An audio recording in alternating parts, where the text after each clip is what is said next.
It is theft from morning to evening, theft from night to morning, theft of public resources. Nothing is happening. These characters who are taking this tribal angle are bound to fail. And these are signs that they're about to perish. Jed, Ruto is fighting his own shadows. He's all over. Yeah, you want to remove from power. You want to remove from power. Yeah, bloody hell. What nonsense are they? I've never looked at a woman as a tool, as just something useless that you can sexualize. Very serious matters. And for the women who are agreeing to be put in that spot, shame on you. Shame on you. You have annoyed me. You have embarrassed the nation. You have embarrassed yourself. You have embarrassed your children because you are not sexual tools. Ile kupe tuangushe, haki na uhuru zichanue. What gives him the idea that he can do as he wishes? This is not his personal house, this is not for going. I think the president needs to stop being simplistic. Is there a vacuum post Raila? Play one clip where Ruto has spoken truthfully. Great to see you. Hello there and welcome to Philip Kisia Unscripted. This particular Friday, it is always a joy, it is always a privilege that you join us, even under these tough conditions and circumstances that we are in as a country, for conversations we hope will help our political leaders in making better policy and political decisions. This week, of course, we had Sabasaba. We're going to talk about its aftermath. Kenya Human Rights Commission actually saying that 31 people died on that particular day. Raila Odinga is saying conclave, let's have an intergenerational conclave. This is what will help this country move on. I'm going to have that conversation with Kisia later on, but it's always a privilege to have you, Kisia. He's a leadership and governance expert, former Nairobi Town Clerk, ex-KICC CEO. You're doing a lot in the loyal opposition. I've seen you in different platforms speaking about this country, and you're always here with us. We appreciate you for that. How have you been? Jadiel Kabiro Mwangi. I didn't know I'm your brother. My name is Philip Mwangi Kisia. Oh. Yes. Mwangi? Yes. I'm Mwangi. So we're cousins. Or rather, you're my nephew. Yes. We are all Kikuyus. I've seen that hashtag trending. We are brothers. But anyway, Jade, it has been a very interesting week. Yeah. I attended Firoz Norji's memorial service at the National Museums. What a wonderful ceremony. The tributes that were given by people like Gitobi Manyara, Haminwa, Mzee, Martha Karua, powerful tributes. People eulogized this very, very, very visionary leader. And I think this is what is supposed to happen once you have departed, once you are gone. People should be able to speak about you positively. People must be able to talk about the positive impact you left behind, the legacy you left behind. And I was praying at that moment that my good friend William Ruto should have been in that gathering to see how people appreciate you once you have departed and you cannot speak for yourself. What a moment. What a moment. A powerful moment. But let me say this. Again, there was that band, I think the Marshalls, who sang this very powerful song. And I just want us to play one stanza. We'll recite it. Sisi hatutaki kudhulumiwa, hatutaki tena mauaji, ile kupe tuangushe, haki na uhuru zichanue, haki na uhuru zichanue, tuangushe kupe. Let's get into your reflections. Then before I get into my reflection, Jed, come on, give me time, man. All right. You're taking my afternoon. I came across this Mandela, very powerful, one of his 8 best of quotes, one of them. And I thought it was very relevant what we're talking about today. And he said, and I quote Mandela, I learned that courage was not the absence of fear, but the triumph over it. So I want to encourage the Gen Z that your struggle is not in vain, that the fruits of your struggle, just like the Mau Mau delivered independence, you are about to deliver the final freedom. You are about to liberate this country. The final liberation will come from this generation, the Gen Z. So hope, fight on, and we are right behind you. Let's turn into my reflections, Jed. Yes.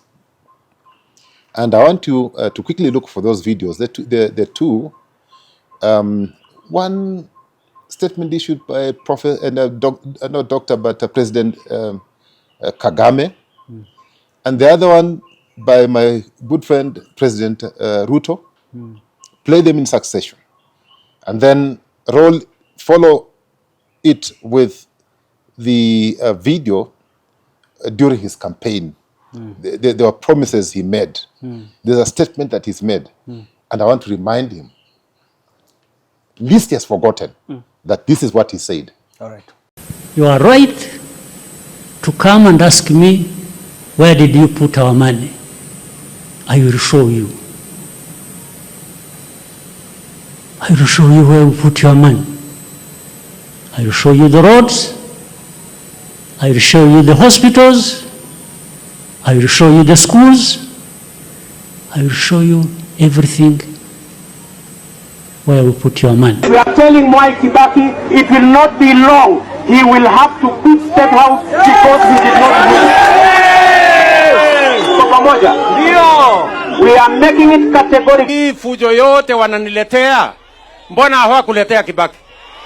Mbona hawakuletea Uhuru? Hii madharau na kiburi ni ya nini? Hapana, hiyo mchezo tuache.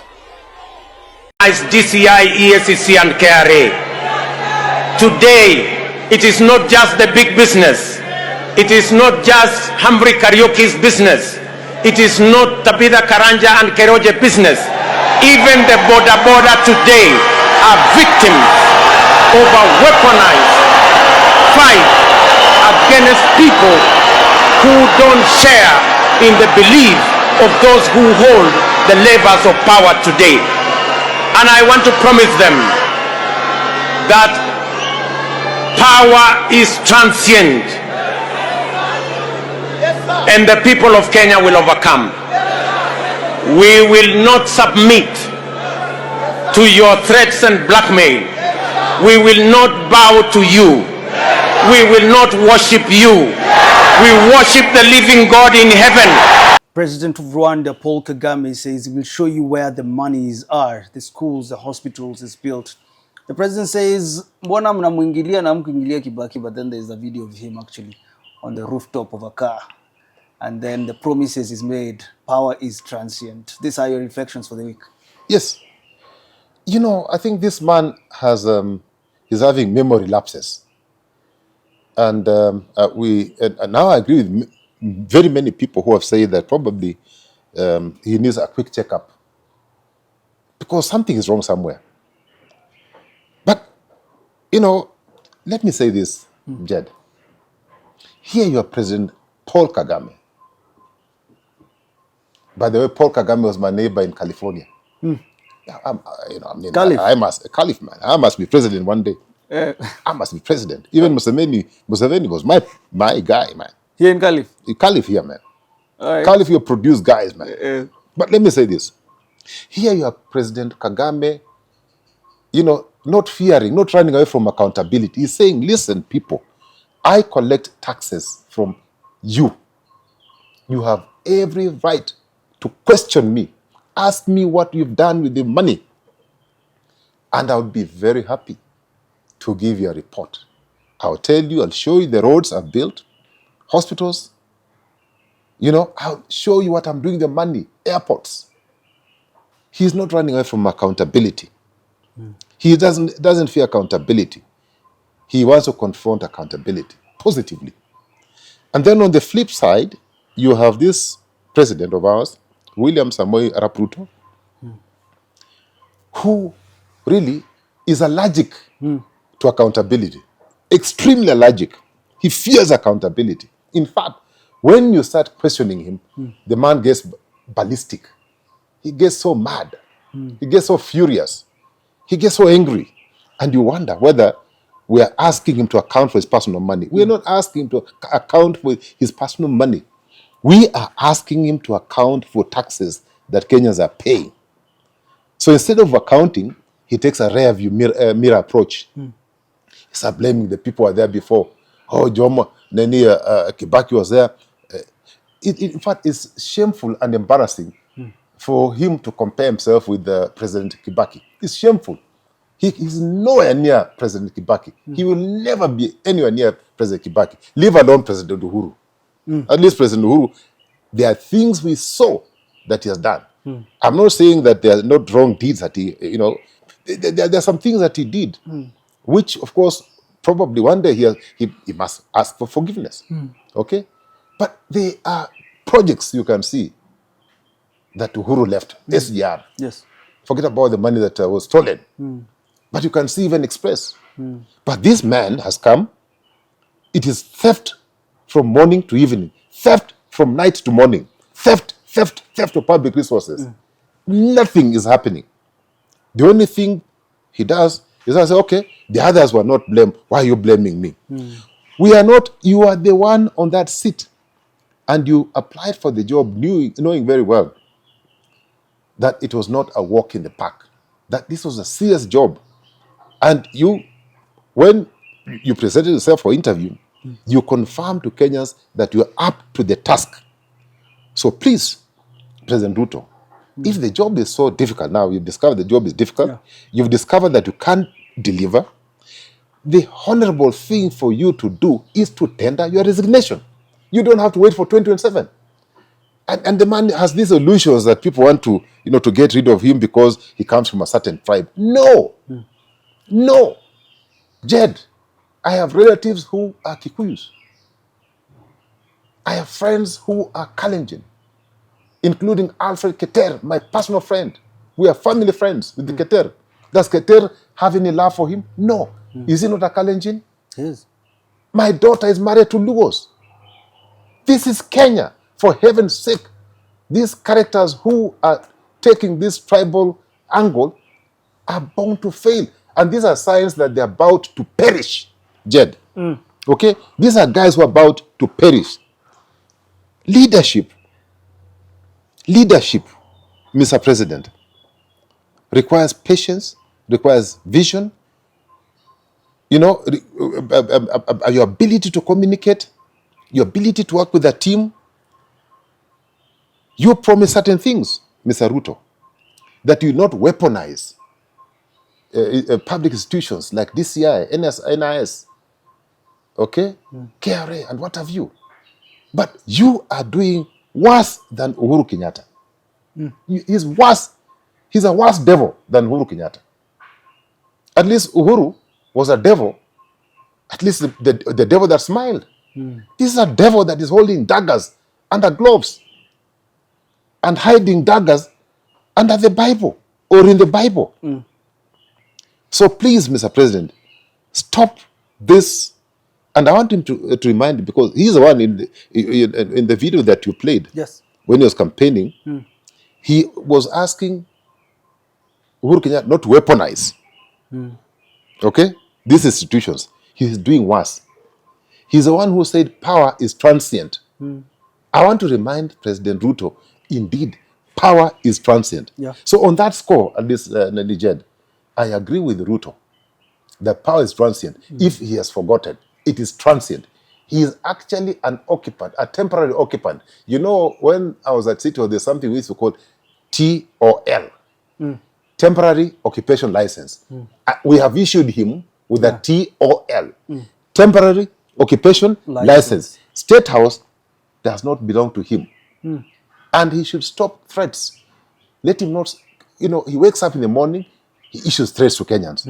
Mutaniona, mutanijua, I'll do this. If you come near State House, you'll be shot in the legs.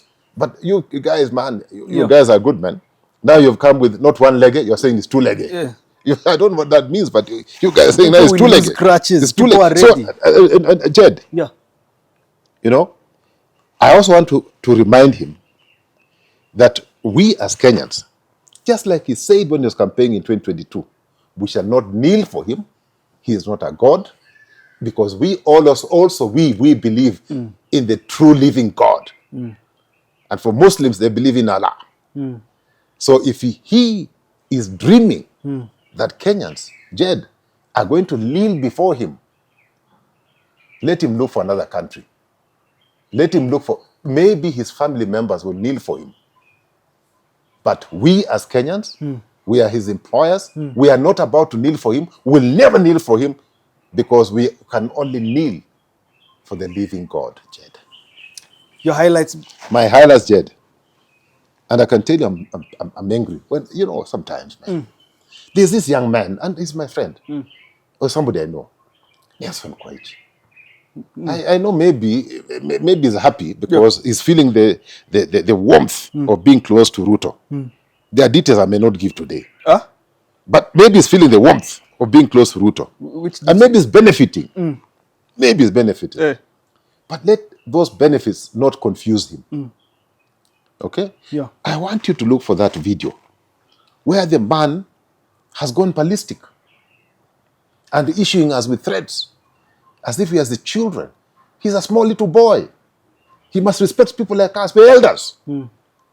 Then I want you to look for that video, play them in succession, where Ruto is fighting his own shadows. He's all over. Yeah, you want to remove from power. You want to remove from power. Yeah, bloody hell. What nonsense are they? This. Mimi nataka niseme na nishukuru Rais William Samoei Ruto. Wakati jana umesema shoot but do not kill. I want to repeat it here. In fact, shoot and kill. You cannot have someone coming after your life and you do not want to shoot and kill. You cannot have someone who is going to terrorize you and your family, and you are telling me you cannot shoot and kill. Zuri. Sijui kama tunaelewana. I want to tell those characters, the ones who are telling us, giving us lectures, that they can change this administration using unlawful, using violence, using unlawful means at before 2027. Let them try. Tunaelewana? Wajaribu. Hii ni nchi ya demokrasia na wananchi ndio wanaamua kwa debe uongozi wa taifa letu la Kenya. Hatuwezi kuamua ati uongozi wa Kenya kupitia fujo ama kupitia vita ama kuharibu mali ya watu wengine. That is not going to happen in this country. Sijui kama tunaelewana jameni. Tuko pamoja? That's Nelson Koech, Member of Parliament, says Ruto's shoot on the leg is not enough. Says actually shoot them dead. But he says, Kisia, if the police are in danger, are feeling that their lives are in danger, why don't we just shoot the protesters? That is what he's saying. You see, I thought this man is schooled. If you look at the National Police Service Act, actually if you look at chapter 15, I think that's where they derive their powers from. Article 244 talks about the functions of the police officers. Yeah. You know, the responsibilities of the service, okay, or that formation. Then when you look at Article 245, it talks about the command. I want this man, Nelson Koech, to pinpoint where the Constitution authorizes any individual to take the laws in their hands, be it civilian, be it police, be it the president, that you have powers to shoot and injure somebody. Jed, these guys are silly. They're silly. They're thick. Do you know you can shoot somebody in the leg and the person actually suffers injury and even sometimes causes death because of bleeding? Yes. You can bleed to death. Yes. But you have a nation president who is saying that just shoot to the leg. Shoot to the leg. What he should be telling the police, because they're trained, like in the US, you see, people are immobilized. Police are trained to immobilize somebody. Yes. You are just immobilized and you're put down there. You are immobilized. And we have technology to immobilize people. You don't have to shoot. This is so primitive. It is stupid. It's rudimental. Okay? Why do you shoot a human being? It's not an animal you're shooting. You're not a boar from South Africa. You shoot to kill or shoot the leg. You see, let me remind President Ruto that even Kenyans, almost 90% of Kenyans are sick and tired of him. But have they woken up and said, we are coming to State House to remove him by force? That, that is what he's saying. It is equal to what he's saying. Because when he's saying shoot, they were saying shoot to kill. Then they say, no, now don't shoot to kill, but now aim at the leg. But even that can cause death. What about if Kenyans now said, okay, wait a minute. That is okay. Tit for tat. Okay?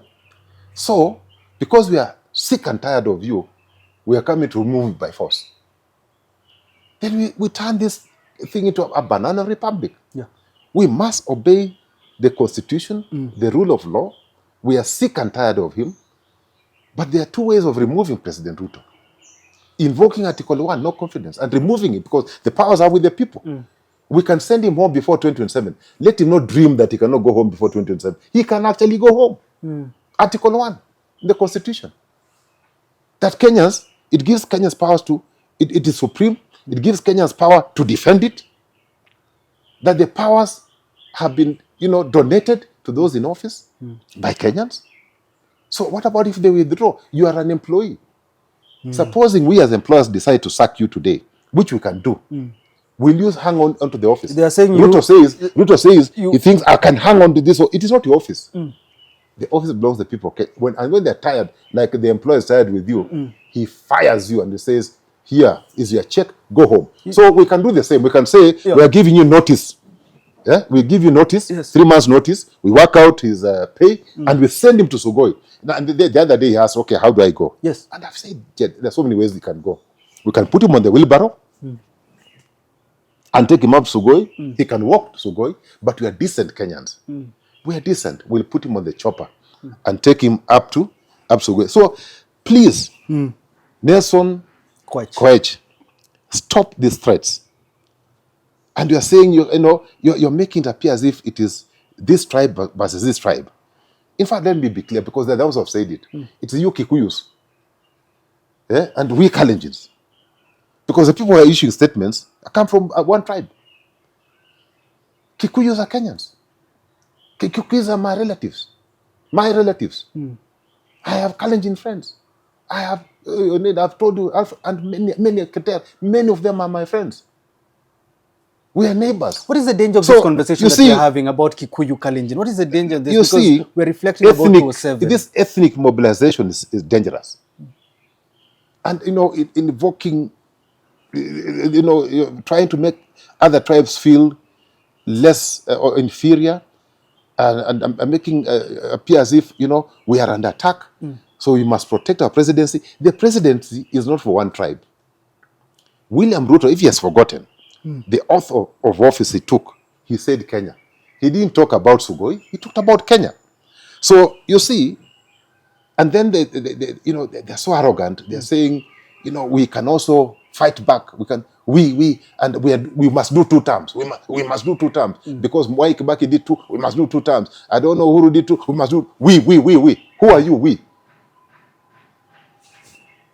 Who are you? We. Instead of telling us that the president has failed, but is making effort in the next 2 years to work and deliver on the promises, and based on his performance, kindly consider 2nd term. They are saying we must get.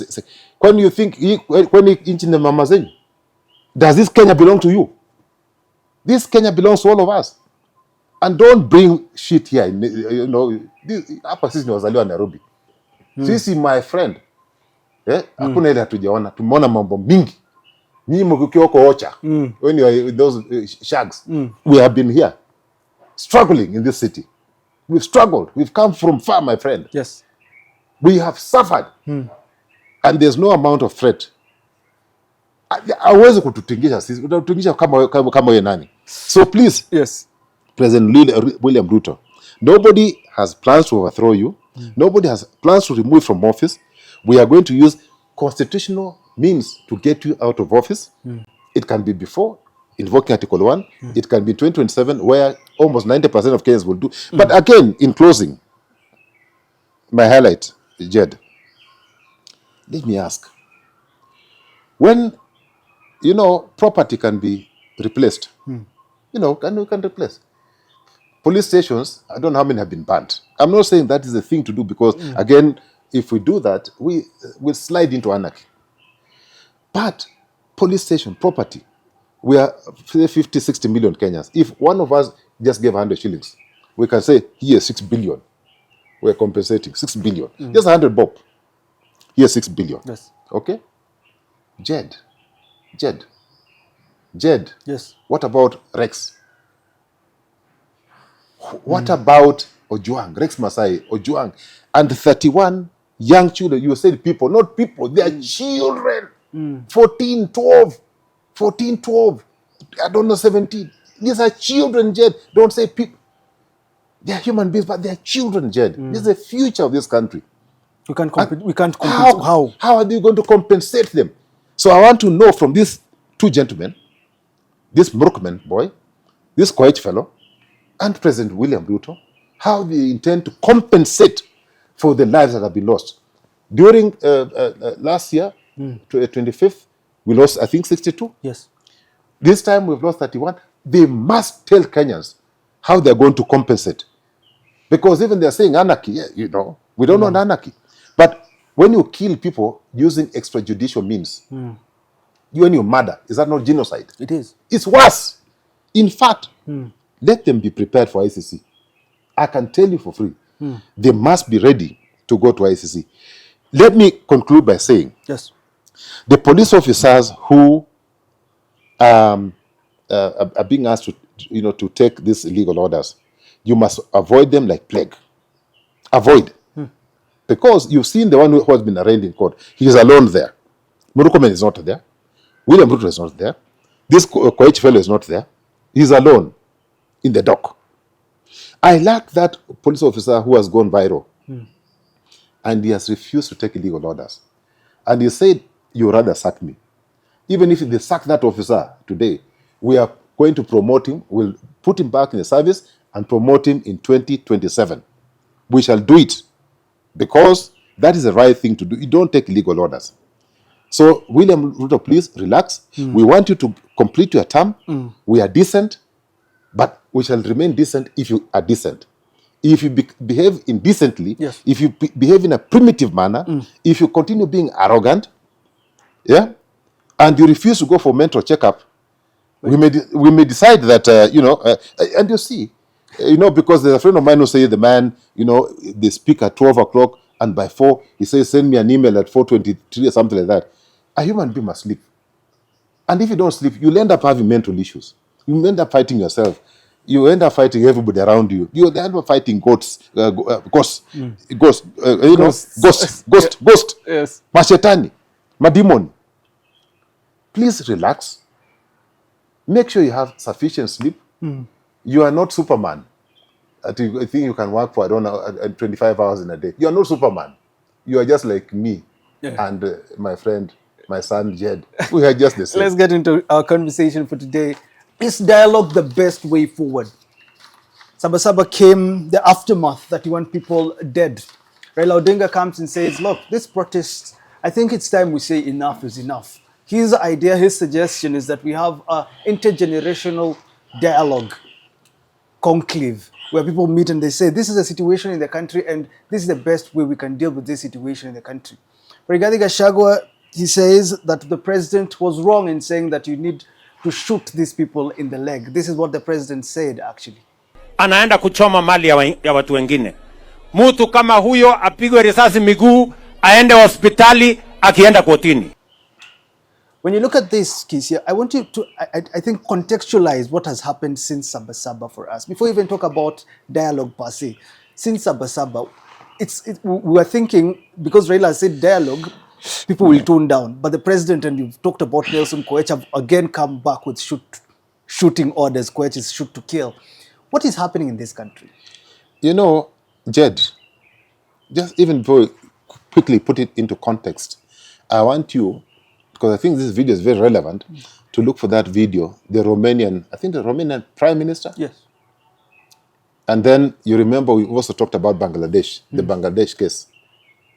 Just look for that. It's a short video. I think it's about, play about a minute and a half. You'll get the gist of what I'm about to talk about. The soldiers and police sent out to control them suddenly refused to shoot, and actually joined the protesters instead. Ceausescu immediately holds a crisis meeting with the remaining members of the Communist Party's Politburo in the Central Committee building. At the same time, hundreds of thousands of demonstrators now surround the Central Committee headquarters, and they're starting to break in. With protesters minutes away from reaching their offices, Ceausescu orders his pilot to bring a helicopter to the roof.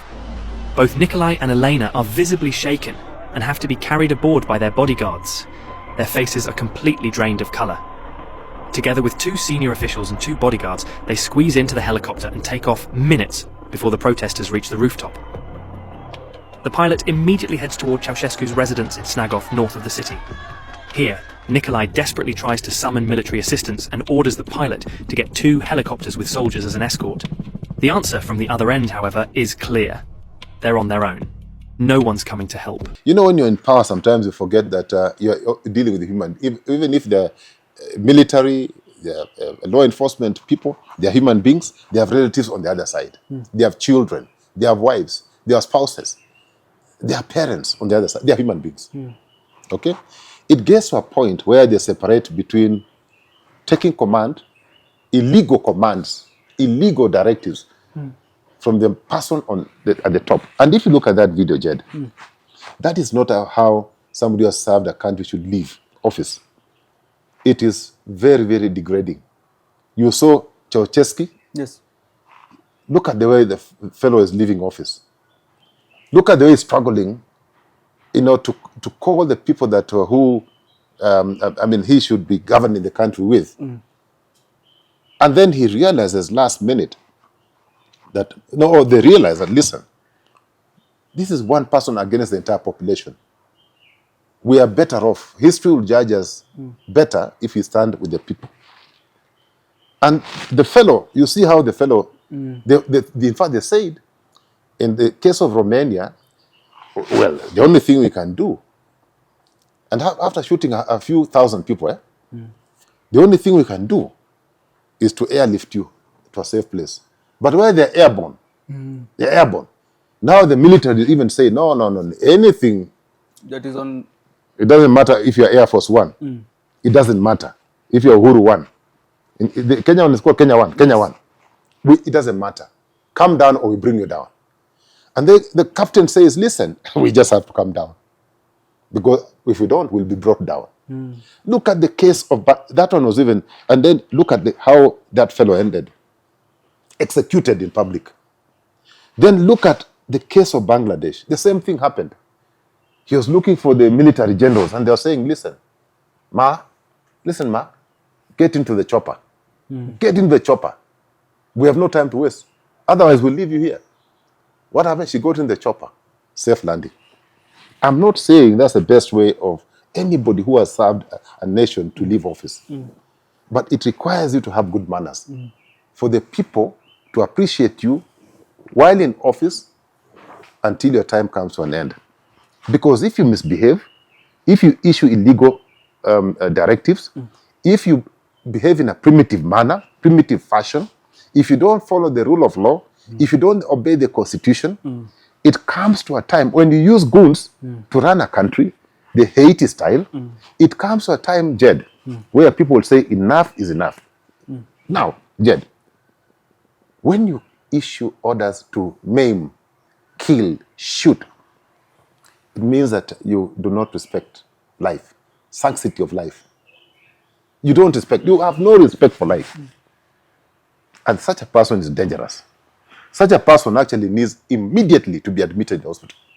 Anybody who issues shoot to kill orders or maim a human being, don't maim even my dogs here, Zeus. Okay, they're not mine, Zeus is here, and Cora, and Luna. These are my kids.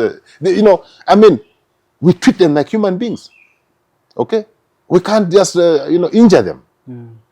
And even when they are sick, we care for them. Now, you have human beings who have gone to school, because Murukmen has gone to school, advocate. botanist, president.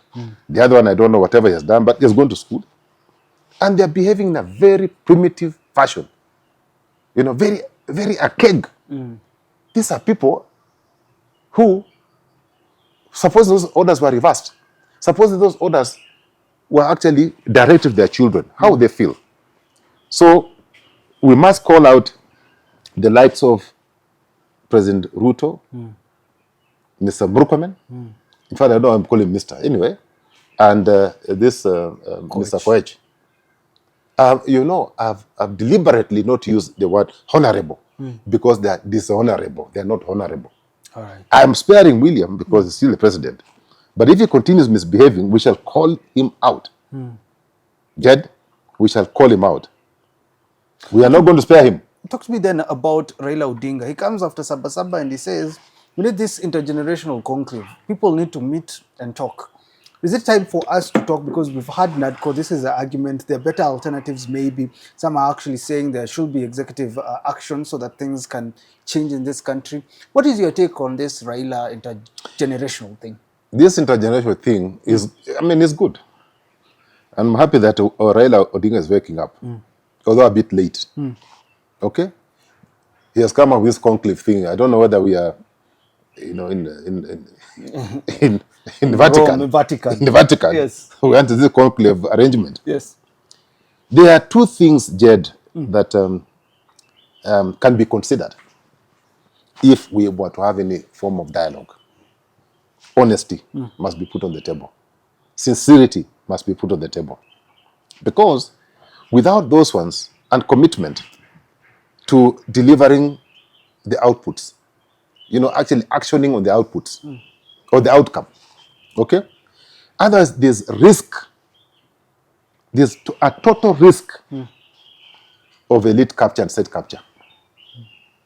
You know, Jed, the first question we must ask ourselves is, what safeguards have we put that will ensure that these discussions are structured, are meaningful, and will deliver the desired results? Avoid state capture, avoid being led by elites, because these people, they have only one agenda: status quo. They're all the same. Status quo. They don't want change. They're afraid of change because they know if there's genuine change, the lives of all people will be transformed. They will not have an opportunity to call our women and give them 500 shillings to go and sing praise, you know, to go and dance for them. Yeah? And Kumi, I don't know, 2 bila break something they put on the head. Yes. Yeah? Those things. Buried, That nonsense. Okay? So, yes, indeed, conclave or no conclave, we need discussions, but with a very, very clear agenda that is driven by the majority. The majority in this case are youth. They must be on the table. They must drive this discussion. We can guide, but we cannot pretend to have solutions to the challenges that we have created over so many decades. Okay, I don't see being appreciated by the Gen Z and the millennials. I don't see that being appreciated if you have these fellows who have been there and they are not ready for change. The other thing is, are there alternative approaches to this discussions that Prime Minister Raila has suggested? Yes, indeed. You know, to ensure that there's no frustration from all sides. Because I can see if there's somebody who is frustrated is William Ruto. They're so frustrated. Yeah. That's why they're getting angry. So to avoid that frustration and anger, discussions must be properly structured in a manner that will make sure that that framework of discussion will actually, at the end, produce results that will make both sides happy and content. Okay? But if we are going for cosmetic changes, cosmetic approach like BBIs and those things that have been done before, you know, and you know, and at the same time, you know, others are muting violence and encouraging violence and saying, and chest thumping and saying that, you know, it is either way, it is this one or there's no way. That will be met with a lot of resistance, okay?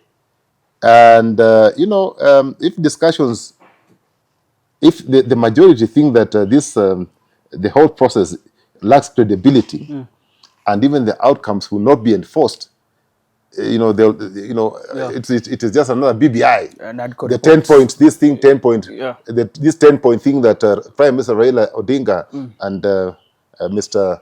Ruto signed, and nothing, this blood-based thing that they signed, now from point 1 to point 10, and I agree with Sufuna, nothing has been, nothing. What has changed? Nothing from point 1 to 10. How many months have gone? These things should have had timelines. Point number 1 to 2 within the next 4 weeks. This one to this one, so that we can monitor and evaluate progress. But so what am I saying? The discussions must be structured in a manner that will leave everybody, get everybody on board, and get everybody to believe that we are genuine. Let me ask you this, because some would argue, you know, the leadership has failed. Should we have talks with this president, or should we have talks after he has resigned? What would your answer be for that? Because there is this talk of transitional government, not with Ruto in power. He has already said we shoot people. After Raila said we have this conclave, then why should we talk with him? You know, Jed, these are problems that President Ruto has brought to himself. Yes. Okay? He's brought the problems to himself. But there are certain things that probably can quickly be done. Yeah. One is dialogue that is... The dialogue, you ask the question whether dialogue is necessary. It is not just necessary, it is critical. Two, as I've talked about, there being trust. Because the trust levels have been depleted completely. Completely depleted. Okay? Yeah. And then the people asking a question. Yeah, should we wait for 2027 or should we have the change now? Should the change happen now? Because 2027 is very far. You know, we can't bear the pain. The pain that you put us through in the last 3 years, you know, cannot be sustained. So, I mean, there are things that can be done, surely. And I said this yesterday. That it's not a must that you complete your term. It's not a must. It's just a job. It's just a job. It's nothing personal. If the employers have rejected you, yeah, instead of being so angry, yeah, and breathing fire all the time, it's gonna affect your health. You can actually tender your resignation. Don't wait to be embarrassed. You can just say, you know what, I'm also fed up. Allow me just to go home and care for my family and my wife and the children that I have and grandchildren. You know, we start asking ourselves very hard questions. Why is the man hanging onto this job? When people, your employer is saying, no, we are tired of you. We want to sack you. And you're saying, you're not sacking me. The job is not yours. So, yes, I know he has a 5-year term, but you know when you have signed a contract, the contract can also end before, before the time. The other thing that we need to be careful, Nani, we say that the discussions must be genuine. This ethnic mobilization is dangerous, extremely dangerous. Okay, Murkomen. No, and the latest being Koech. Okay, Murkomen, apart from this shoot to kill order, but the other day I saw saying, oh, these other fellows did it. Forget about those people. Do things differently. Yeah. Don't keep on referring to the other people. If you think indeed they did a poor job, don't ever make reference to them. You say Tell us what you are doing and how better you are doing. But finally, on that point, Jed, you know, Kenya is a constitutional democracy. We believe in democracy. We believe in the constitution. It is our constitution. We are those who came up with it. Okay? We must be patient. Even with the pain that we are going through, massive pain, Jed, we need to be patient. Because I'm telling you, Jed, from where I'm sitting, if somebody took a matchstick and lit that matchstick, this country is going to burn.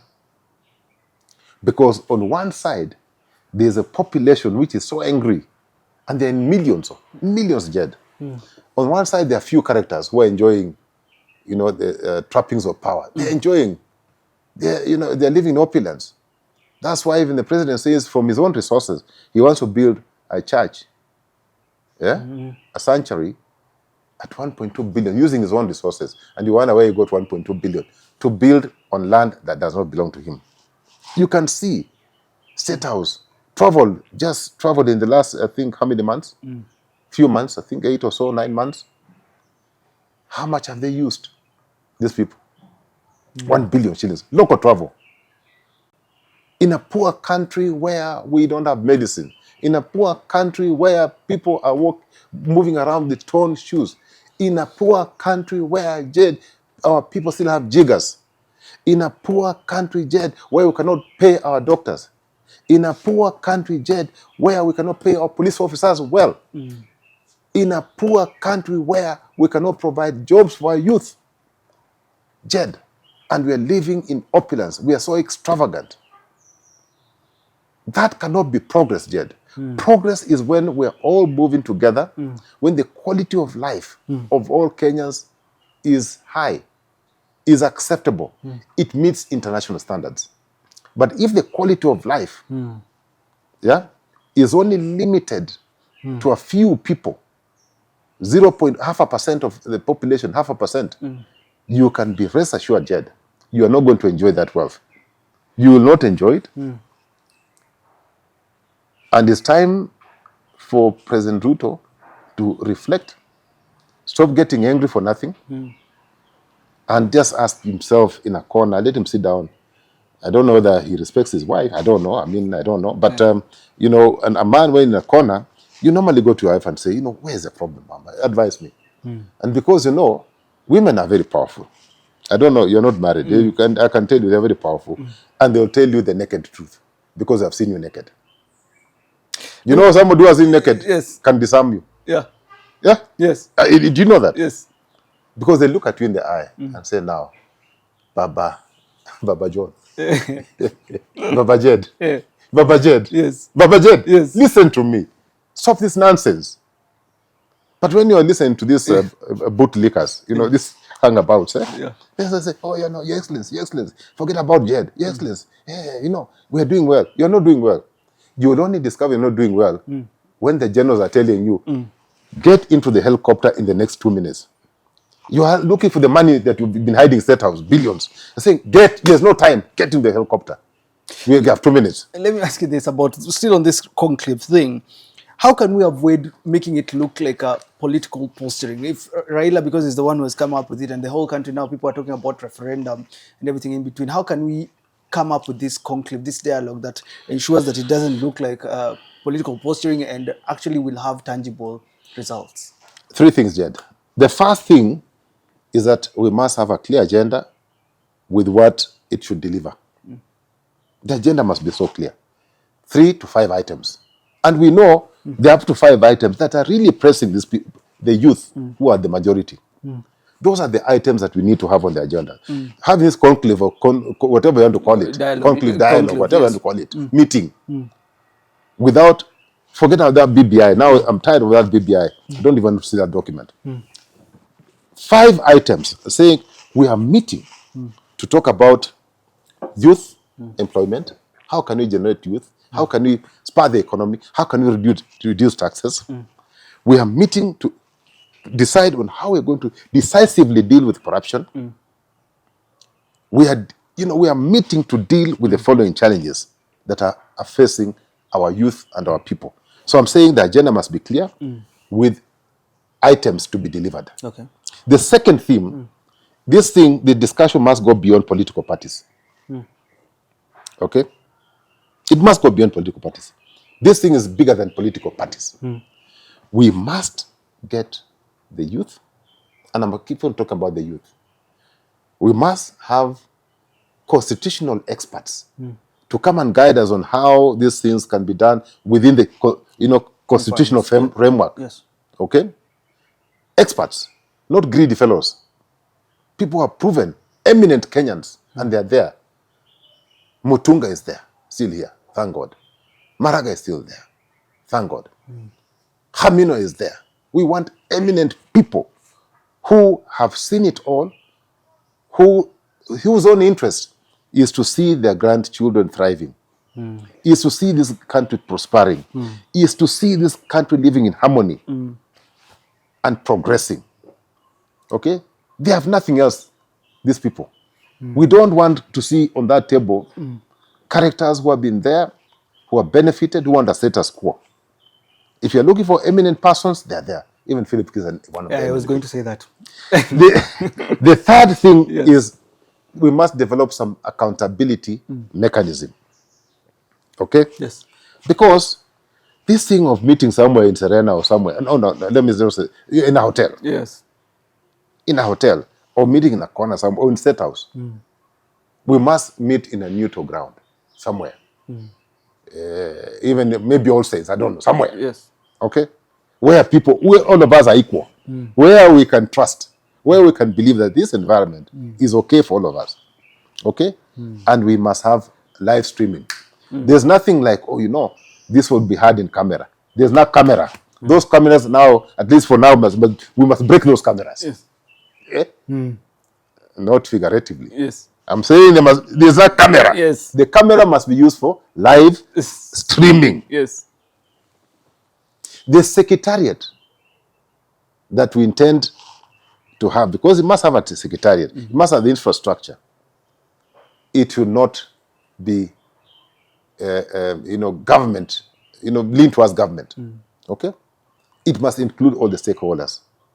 Because they're the ones who are, they may end up writing things that will not agree. So we want an independent secretariat to put down, to take notes of the discussions and the deliberations. Only then shall we succeed. So we need some strong accountability mechanisms that are believable, that all of us can believe in and say, okay, this one, this is a mechanism will safeguard towards interference by state capture and those who have been there, who have benefited all these years. Yeah? Those ones who are saying the economy is growing, and it is only growing from the west up. You can see them. Okay. And you need a needle to burst. And I'm telling them, those balloons you've acquired in the last 3 years, this Gen Zs will just do a small little needle tap. The thing burst. Maybe finally, is this the only way, to prevent the reemergence of what we've been seeing with previous governments? Corruption, public debt on the high, tribalism, and no one is able to deal with it. The question is, you kick Ruto out, then what? We'll still have the same kind of government. Is this dialogue the way we can move past this, the only way? Oh, Jed, there are many things that are, in conclusion, there are many things we can do to make sure that there are safeguards. Number one, Chapter 6 of the Constitution was completely watered down. It needs to be revisited. Chapter 6. We need to strengthen Chapter 6. It was watered down. The most important chapter in the Constitution, Jed, if you check, I think there are 3, 4, 5 pages. The most important, leadership and integrity, watered down.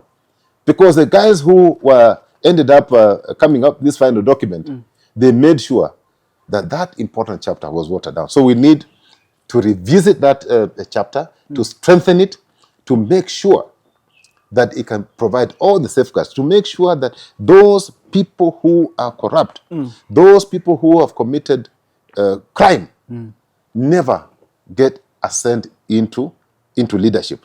That is what we must make sure that is done. So the vetting mechanisms. You've seen CS being vetted. Yes. It's all rubbish. Nonsense. PS being, and you can see a thief being vetted. A thief, chicken thief, Yes. a thief of everything. A fellow who has committed crime being vetted, and they pass the vetting process. Yes. So those are things that, Jed, we must deal with. The other one is electoral reforms. Now that the courts made a ruling, and Ruto moved with supersonic speed, and at night the government printer went and printed, gazetted the chairman and commissioners. I'm hoping, because that secretariat, the fellows are secretariat, starting with CEO, they must be sent packing, because they are part of the old order. They are part of the old mess. And this new commission, I'm warning them, Kenya's warning them, that office normally sends you to a very bad space. You've seen what happens to those who leave office. As chairman, you've seen how they leave office. You've seen how commissioners leave the commission. They must be warned. They must do the right thing and only follow this constitution. There's a whole act that governs our electoral system. Let them not go astray. Let them not go in to serve any person, be it Philip Kisia, be it William Ruto, be it whoever it is. They should go there, and they swear by this constitution. They must serve the people of this country. They have less than 24, less than 48, less than 24 months to organize the election. They need to move with speed. Yeah. Of course, also the other thing that we quickly need to look at is the independent candidates. The independent candidates, I think we need to strengthen that particular area. Because you hear somebody has gone to the masses. They have voted him in as independent. But immediately you step into parliament, you become dependent. You are aligned most of the time. All of them went as independent. Are aligned. They are now aligned to government. Because most likely, that is where the food is. That's where the stealing is happening. So they have aligned themselves. So we must come out with very, very, very clear regulations that bar any independent, somebody who went on an independent ticket, you are independent and you must remain independent. Because immediately you lose that independence, immediately you are seen in State House, eating mandazi and doing other things, you must be recalled. Your job is to oversight. Your job is to budget. You have no business whatsoever getting into what? Other parties and into other parties and coalitions. Finally, on that particular issue, Jed, I'm hoping that because Kenyans have seen what this cheap campaign, cheap politics can produce, I'm hoping that Kenyans, through this lesson, hard lesson that they've learned, that going forward, that we shall go for issue-based matters, an approach issue-based, that you will not entertain hustler a mentality approach, because short-term, it's all lies, it's all BS, okay? Finally, Jed, civic education must be sustained, and we need to come up with a very powerful civic education program that I'm hoping that IBC will put at its core. What do you think about what we've seen with Jamila's memo, talking about government sexualizing politics? You've said we need to talk about issues, but we've seen the likes of Farouk, Sabina Chege. What is your point about that? Jed, I've always requested you kindly, please don't mention some irrelevant fellows. Because it's sometimes sometimes you're annoying. This is what we have seen. Jed, sometimes you're annoying. How can you talk about irrelevant fellows? But, immediately you start looking at a woman. Me, I was raised by a woman, Philip Kisia. I've never looked at a woman as a tool, as just something useless that you can sexualize. Very serious matters. And for the women who are agreeing to be put in that spot, shame on you. Shame on you. You have annoyed me. You have embarrassed the nation. You have embarrassed yourself. You have embarrassed your children because you are not sexual tools. You are human beings equal to the man. You are human before being woman. You're human.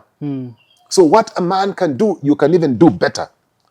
Mama Grace did better than even a man would have done. Better. That's why I'm here. So when I see some of these sisters of mine being used as sexual tools and saying they're talking about which man goes in only one round, the Ruto must be allowed 2 rounds. When they think this is horizontal engineering, they're limiting serious matters to horizontal. But that tells you what type of government we have. It's a government of horizontal engineering. Well, thanks for tuning into this conversation. Is dialogue the way forward? Kisia says it has to happen, but it has to happen, and it has to happen with proper mechanisms. But just as always, as we're heading over to the weekend, final word from you. Well, as you head over out for your weekend, Yes. I'll invite you for Ugenya Livet. Yes. I hope you enjoyed the last time. Don't tell people I enjoy. I didn't enjoy. I didn't enjoy it. You know, Jed, there's that video. I want you look for that video. I think we discussed about it. The final video, the closing video Of President William Ruto. President Ruto. Nataka nimwombe rais wetu wa Kenya, tafadhali bwana rais, you shouldn't be the source of threats in Kenya. Wacha kutisha wa Kenya. Kazi yako ni kuhakikisha kwamba Wakenya wote wako salama. Wacha kutuambia ya kwamba tutakujua wewe ni rais. Sisi ndio tulikuchagua na tulikuchagua uwe rais wa Kenya. Wacha kututisha. Sisi hapana watu wa kutishwa. Kweli ama si kweli? President Ruto, my friend, I just want to remind you, you've said it, power is transient. Stop threatening Kenyans. Give the youth the jobs you promised, 4 million jobs. You said you have a budget of 100 billion. Instead of spending 100 billion doing useless things, spare that 100 billion, give the youth jobs, they'll get out of the streets, you'll start having peace. I am telling you, it is not Sisi hatutishwi. At Sisi hatutishwi. They are saying Sisi hatutishwi. Yeah, telling Uhuru. Sisi hatutishwi. Yes. Telling Uhuru Sisi hatutishwi. Jua wewe, si ndio tulikuchagua kama rais. I am now telling William Ruto, my friend. Wewe Sisi, wewe William. Sisi ndio tulikuchagua kama rais. I may not have voted for you, but a few Kenyans voted for you. So, wewe William Ruto, sisi usiletee vitisho. Wewe William, sisi ndio tulikuchagua kama rais. Wewe William, tupatie heshima. Na hatutatishwa, na hututishi, na tukupigia magoti. We are not kneeling before William. Just stop murdering our children through using your agencies, extrajudicial killings. Okay? And you see, Mr. President, you are, complete your term, be decent, and we'll allow you to complete your term. We shall be decent. We are decent people. But if you continue being arrogant, abrasive, continue being angry, as Rigathi said, we are angrier than you. Okay? Finally, Jed, Yes. I appeal to the media, including you, and the mainstream media, Citizen, Standard Group, Nation, KTN, and all K24. and K24, TV47. T47. All of them give these useless characters a blackout for the next 30 days. Give them a blackout. You're doing them a favor. You're doing them a favor by airing them. You are doing us a disservice by airing them. Choose between those characters who are creating a mess, who want to ban this country, and the masses. Give them a blackout for the next 30 days. You'll have done us a favor. And then, to William Ruto, Murkomen, Koech, Kindiki, and the rest, ICC is waiting for you. Locally here, we have the People's Justice and Restorative Commission. It's waiting for you. It's gathering evidence. We are going to prosecute you. And we are sending you to jail. What a conversation. Thanks for tuning in to this hour-long conversation, a conversation that we hope will genuinely help this country to move forward with better leaders. Goodbye for now. What gives him the idea that he can do as he wishes? This is not his personal house, this is not Sogoi. I think the president needs to stop being simplistic. Is there a vacuum post Raila? Play one clip where Ruto has spoken truthfully.